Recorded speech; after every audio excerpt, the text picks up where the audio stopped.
Hi there, I'm Guns Magazine editor Brent Wheat at beautiful Gunsight Academy, and I've had a pretty interesting week. We've been doing some training, and it's red dot training. Now, I've written and talked a lot about red dots, but I got to admit, I'm an old dog, and it's hard to teach an old dog new tricks.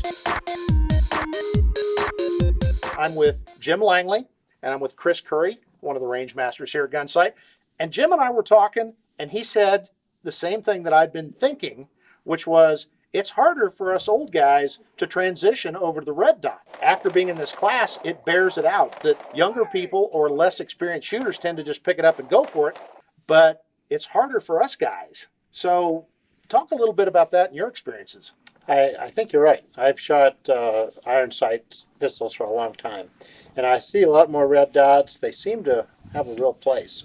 So I wanted to try them out and get better at them. I took a class for half a day, realized it was a little trickier than I thought, but I've kind of worked on it, and then I came down to this class, and I find that the old habits, I'm slow to pick up the sight picture. I was getting better as the class went on, and then we were in one of the shoot houses, and Chris said, "Oh, go ahead and use your red dot, make it work." And it worked fine until we had a real threat situation. We opened a door, and we were looking at a shotgun. I couldn't find the red dot. So it's clearly something that's going to take a long time to remap my brain to be able to use that red dot well enough to carry it every day. Well, Chris, you are a range master for this class, and your depth of experience is incredible. And we are blessed that you are helping us learn this. You teach hundreds of students a year, and you've got real world operational experience with all this stuff. What's the problem? Why can't us old guys pick this up so fast? I have an acquaintance. He talked about the law of primacy. And once you have a technique ingrained in your memory, and sometimes that's hard to break. And once you've set that pathway to the brain, and it takes a lot of repetition to break some of those old scars.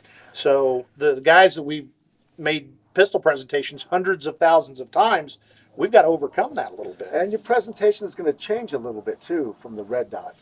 The traditional grip clear rotate is going to change just a little bit. The rotate position is going to be a little higher, so you bring that red dot higher up into your line of sight sooner. How many, in your experience, for an older shooter, is 8 hours enough? I've heard everything from 8 hours to an entire week.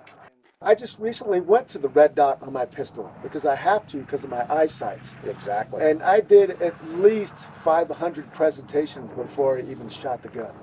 So, and then on top of that, I started out at rotate and drove the gun out to my line of sight twice as many times. So I have at least 1,000 drives to the red dot before I even shot the gun.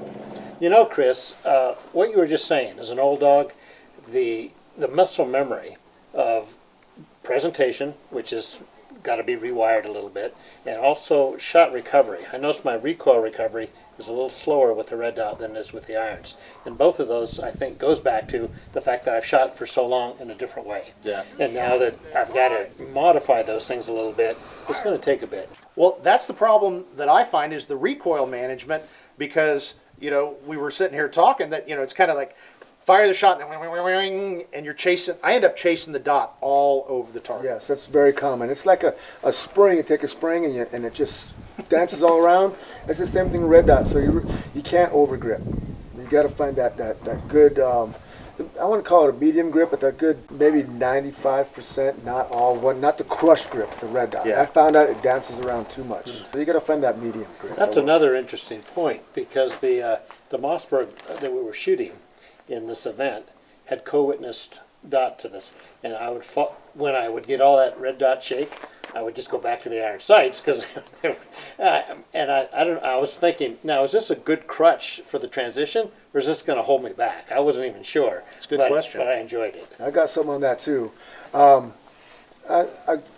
don't follow trends a lot, so I didn't co-witness my rear and front sight with the red dot yet, because I know I want to get co-witness sights in case my red dot goes down. So I have my iron sights, but right now I only have the red dot, so that's actually forcing me to only use the red dot and not go to my backup right away. So I'm really forcing myself to go to the red dot. I have no choice.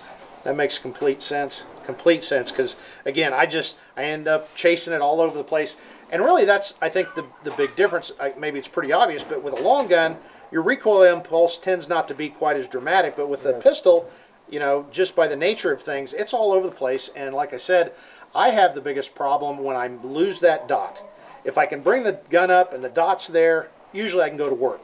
But if I lose it, it just sets off a whole chain reaction of mental problems in my head more than I normally have of trying to get the shot off. And also, I've noticed, because I've seen a lot of students come through with the red dots over the last several years, and I watch them when they lose the red dot, they try and move the gun Oh, yeah. around. Oh, yeah. Instead of, it'd be easier to keep that gun in place and shift your head just a little bit, and you'll get the red dot back in focus, you know, sooner than trying to move that gun around. Okay. Because you can be searching for that dot for quite a while. And the key is repetition. Practice, practice, practice. Practice, practice, practice.